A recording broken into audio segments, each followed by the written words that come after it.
नहीं थम रहा मौत का मंजर, हर दिन आधा दर्जन से अधिक जल रही चिताएं। ईएमएस टीवी की टीम पहुंची शमशान घाट, दहशत में लोगों से पूछा हाल। बालाघाट में कोरोना ने मचाया हाहाकार, अस्पताल में ऑक्सीजन की कमी से दम तोड़ रहे मरीज। और लॉकडाउन से लोगों का हाल हुआ बेहाल, 3 गुना किराया देने के बाद भी कई किलोमीटर पैदल सफर कर रहे मजदूर। नमस्कार, बालाघाट लाइव के इस बुलेटिन में आपका स्वागत है। मैं हूं आपके साथ आकाश। अब देखते हैं खबरें विस्तार से। कोरोना संक्रमितों का इलाज जहां शासकीय चिकित्सालय में संभव नहीं है, वहीं भर्ती मरीजों को दम तोड़ना मजबूर हो गया है, जिससे शहर के शमशान घाट में प्रतिदिन 4-5 चिताएं जल रही हैं। मंगलवार को ईएमएस टीवी की टीम जगपुर घाट स्थित शमशान घाट पहुंची, जहां पर कोरोना संक्रमित मरीजों की 4 चिताएं जल रही थी। गौरतलब है कि बालाघाट का चिकित्सालय मौत का मंजर बन गया है, जहां से आए दिन 4-5 चिताएं जलने के लिए ले जाई जा रही हैं। आपको बता दें कि शुक्रवार को 11, शनिवार को 5, रविवार को 5, सोमवार को 4 और आज मंगलवार को 4 चिताएं जलने के लिए शमशान घाट पहुंची थी। लेकिन इन चिताओं को जलाते हुए देख शमशान घाट के पास रहने वाले लोगों के मन में एक दहशत का माहौल पैदा हो गया है।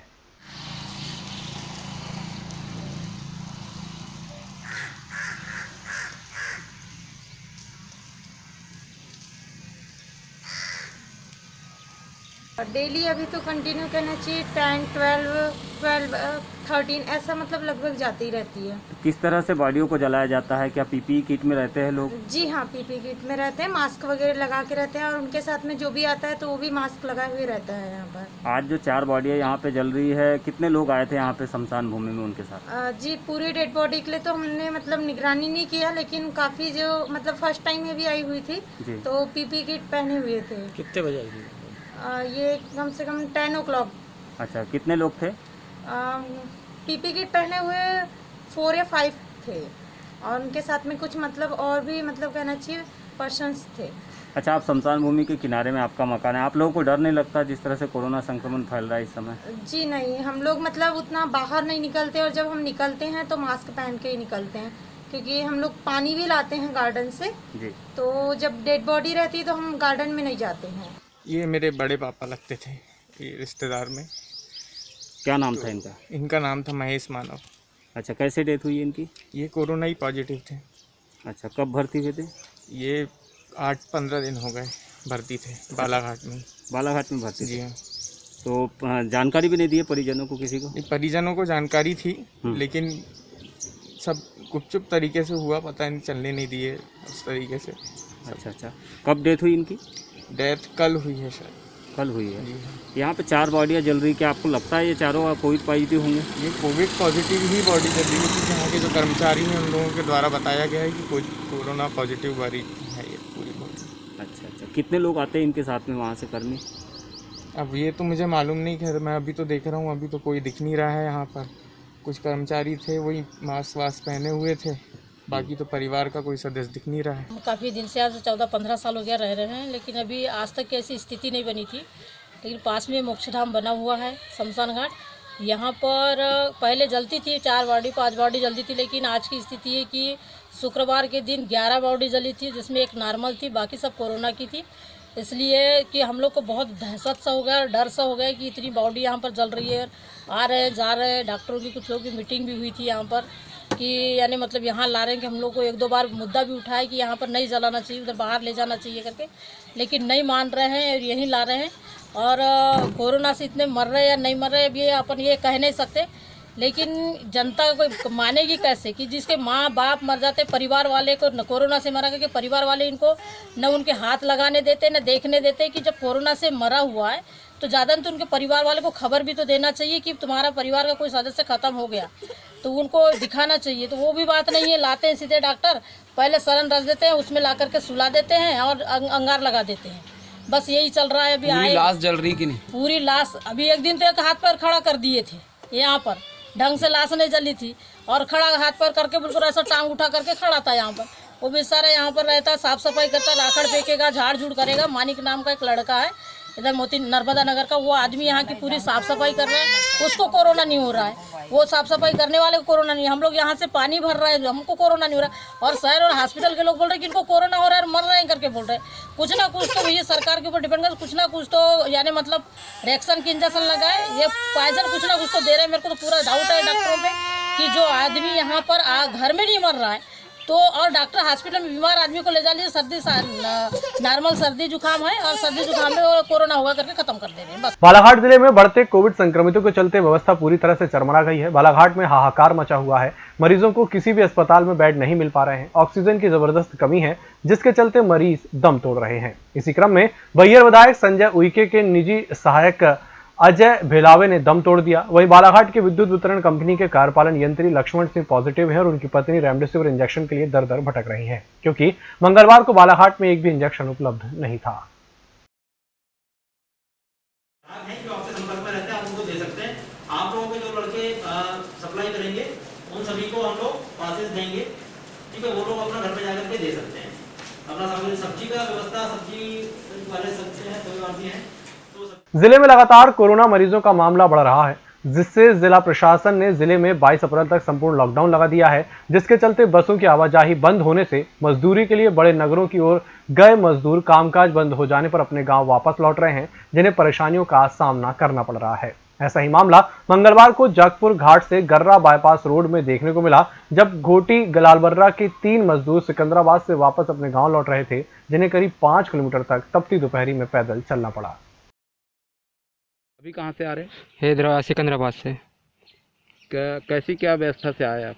वही है, गांव में आने घर में शादी है, शादी के हिसाब से आए हैं। लॉकडाउन और कोरोना की क्या स्थिति है उधर? तो वही है, सिकंदराबाद में मास्क पहन के चलो। और यहीं है, आने बताया कि लॉकडाउन यहाँ पे लग रहा है कि लॉकडाउन जैसे, वहाँ इतना नहीं लग रहा था लॉकडाउन जैसे। वहाँ मास्क पहन के घूम सकते थे, यहाँ पे तो ऐसा है पूरा ही आने बंद कर दिया। आप बड़े नगरों की ओर रोजगार के लिए पलायन कर रहे हैं, क्या अपने जिले में रोजगार के साधन नहीं है? नहीं है यहाँ पे, तो अपन इसलिए बड़े शहर में जा रहे हैं। यहाँ रोजगार रहता तो कहाँ यहाँ करते काम। कहाँ तक पढ़े हो आप? मैं 10वीं पढ़ा हूँ। अच्छा, यहाँ काम बिल्कुल नहीं है बालाघाट जिले? नहीं मिल रहा काम। आपके गांव में मनरेगा और पंचायत के काम चल रही कि नहीं?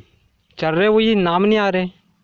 एक सप्ताह कोई को लगाता है, एक सप्ताह कोई को लगाता है। पेट तो भरता नहीं एक सप्ते में कोई का, वही बनता है 1200-1300 का। कहाँ पेट भरेगा 8-9 जन का परिवार में। कहाँ से आ रहे हैं आप लोग? मैं सिकंदराबाद से आ रहा हूँ। अच्छा, मजदूरी करते हैं? हाँ जी। क्या स्थिति है लॉकडाउन के बाद में मजदूरों की, कैसा लग रहा है आप? मजदूरों की तो सर बहुत आर्थिक स्थिति खराब चल रही है, और लॉकडाउन की वजह से मजदूर दर दर की ठोकरें खा रहा है।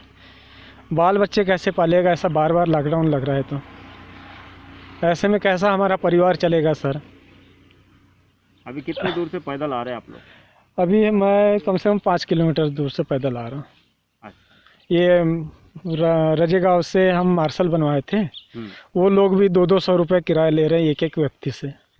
मतलब एक तो हमारी ऐसी आर्थिक स्थिति खराब है, ऊपर से ये लोग और हमारी स्थिति को और भी बिगाड़ते हुए चले जा रहे हैं लोग।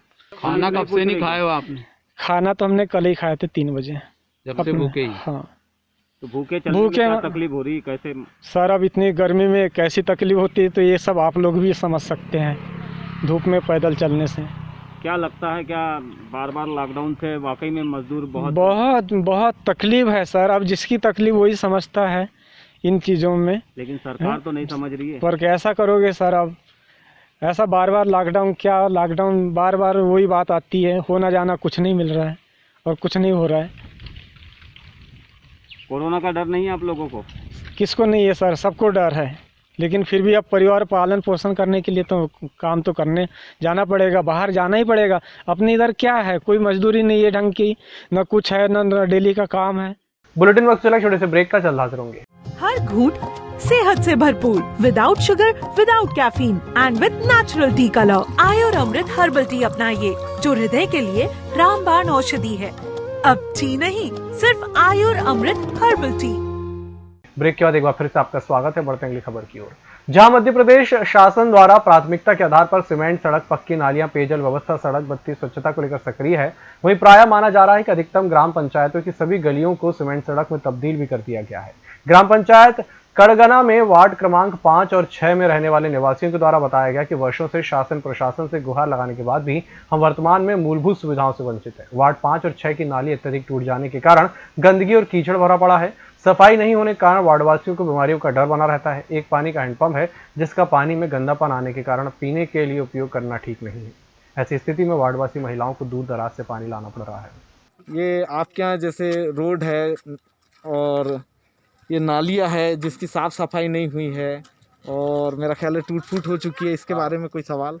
इसका वही है, सरपंच को ही बताओ तो कहते हैं ये रोड का पास ही नहीं हो रहा है। कहते हैं इनका पहले के सरपंच ने उसको कम से कम ये समझो कि 15-20 साल तो उसी सरपंच को हो गए जिसने यहाँ का पैसा निकाल के इनका मूल्यांकन नहीं हुआ रोड का। हाँ। तो वो रोड ही नहीं बन रही है। कई बार सरपंच को बोल रहे हैं, जनपद अध्यक्ष को बोल रहे हैं तो नहीं सुन रहे हैं कोई। नाली के लिए भी बोल रहे हैं सरपंच को, तो नाली भी नहीं बना रहा है और बरसात में पानी घरों में घुस रहा है हमारे। अच्छा, और क्या क्या समस्या? यही वाला मेरे यहाँ का पानी निकासी अभी यहाँ से कट गया है, निकल रहा है, नहीं तो मेरे तो घर में पानी घुस जाता है पूरा। अच्छा, तो ग्राम पंचायत का भी पानी आता है मेरा। ग्राम पंचायत को आपने बताया होगा? हाँ, ग्राम पंचायत को शिकायत भी की है कहीं ऊपर? शिकायत भी नहीं, ऊपर तो नहीं की, इनको बोले जनपद अध्यक्ष को बोले हैं, बाकी कागज वागज नहीं दिए, प्रयासों दूंगा।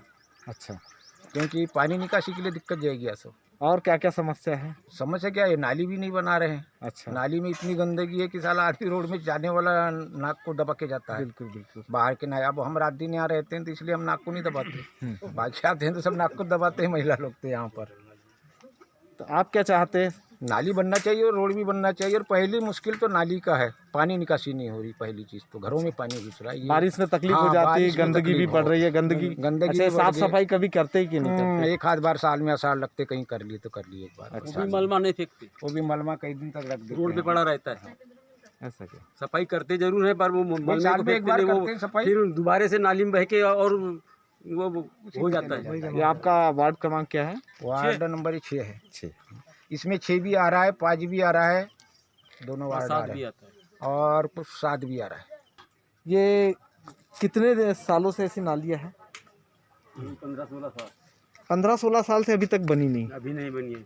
फिर ये जैसे गंदगी है तो इसकी साफ सफाई के लिए सब पैसा आता है, वो सरपंच खा जाता है। कौन? पैसा आता है जो भी बनता है सरपंच खा जाता है। हाँ, सही बोले। तो किसी को आपने बताया भी होगा ना, सरपंच लोगों को बताते हैं? आधा अधूरा बनाया नाली इस तरफ की। अच्छा। और इधर वहाँ एस्टिमेट तो यहाँ से वो वहाँ से यहाँ पूरा है, उसका एस्टिमेट पूरा है? पूरा है। हाँ, वो नाली कब बनी है वहाँ का? ये नाली अभी बनी है और एस्टिमेट यहाँ तक है? ये पूरा वहाँ तक है एस्टिमेट। हाँ, तो रोक दिए है कि क्या किए? चैत माह की 13 अप्रैल विभिन्न धार्मिक पर्व एक साथ लेकर आया है। आज से आदिशक्ति मां जगत जननी की पूजा उपासना भक्ति का पर्व चैत नवरात्रि प्रारंभ हो गई। श्रद्धालुओं द्वारा माता रानी के 9 स्वरूपों की 9 दिनों तक अलग अलग रूप में पूजा आराधना की जाएगी। नवरात्रि के पहले दिन माता शैलपुत्री की विधि विधान से पूजा अर्चना की गई। कोरोना संक्रमण के चलते जिला मुख्यालय सहित ग्रामीण अंचलों में स्थित माता मंदिरों में भक्तजनों द्वारा नवरात्रि पर्व सादगीपूर्वक माहौल में कोरोना गाइडलाइन का पालन करते हुए मनाया जाएगा। नगर के प्रमुख माता मंदिरों में सामूहिक रूप से ज्योति कलश स्थापित कर माता रानी की पूजा आराधना की गई। मंदिर समिति के पदाधिकारियों द्वारा ही पूजा अर्चना कर ज्योति कलश स्थापना की जा रही है। भक्त लोग तो बहुत कम से कम लोग आए, जो भक्त आना था वो भक्त नहीं आ पाए। जो प्रतिवर्ष अनुसार धूमधाम के साथ में चैत नवरात्र मनाया जाता था, इस वर्ष क्या उसी धूमधाम है? नहीं, वो कोरोना के कारण नवरात्रा पर्व मना तो सभी रहे हैं, क्योंकि ये पर्व को तो कोई भी रोक भी नहीं सकता। ये पर्व को तो मनाना ही पड़ेगा, क्योंकि नवरात्रा एक ऐसा पर्व है कि सबकी आस्था जुड़ी हुई है इस पर्व से। कितने कलश जलाए गए हैं? कलश तो अपन सामूहिक कलश जला रहे, और उसमें घी के भी है, तेल के भी है और सामूहिक भी है। जैसे भक्तगण आते हैं तो क्या माता के दर्शन कर पा रहे हैं या नहीं कर पा रहे हैं? कुछ लोग आके तो कर लिए हैं, अब देखो प्रशासन बोल देंगे, मना कर देंगे तो वो भी नहीं दर्शन हो पाएंगे उनके। चैत्र मास की शुक्ल प्रतिपदा पर 13 अप्रैल से हिंदू नववर्ष प्रारंभ होता है। इसी दिन चैत्र नवरात्रि प्रारंभ, गुड़ी पड़वा पर्व और झूलेलाल साईं की जयंती भी मनाई गई। महाराष्ट्रीयन परिवार द्वारा मंगलवार को विधि विधान से परिवार के साथ गुड़ी पड़वा पर्व मनाया गया। गुड़ी पड़वा महाराष्ट्र में मनाया जाने वाला मुख्य त्योहार है। जिला मुख्यालय में रहने वाले महाराष्ट्रीयन परिवार द्वारा हर वर्ष गुड़ी पड़वा पर्व सामूहिक रूप से धूमधाम से मनाया जाता था, लेकिन इस बार कोरोना संक्रमण के चलते घर पर ही रहकर परिवार के साथ महाराष्ट्रीयन परिवार गुड़ी पड़वा पर्व मना रहा है। इस संबंध में प्रीति घोड़गी ने बताया कि गुड़ी पड़वा में गुड़ी को विजय पताके के रूप में लटकाया जाता है। इस दिन से हिंदू नववर्ष की भी शुरुआत होती है। गुड़ी उभारने का महाराष्ट्रियों में तो ये महत्व है कि विजय पताका कह के गुड़ी उभारी जाती है। गुड़ी में सारा जो पूजे का सामान रहता है, लूटा है, गुड़ी के कपड़े हैं, ये सारे लगाकर विजय पताका के रूप में हर घर में गुड़ी उभारी जाती है। विजय पताका किस रूप में? राम विजयी होकर अयोध्या आए थे जी, इसीलिए गुड़ी उभारी जाती है। इस बुलेटिन में फिलहाल इतना ही। इसी के साथ मुझे दीजिए इजाजत। नमस्कार।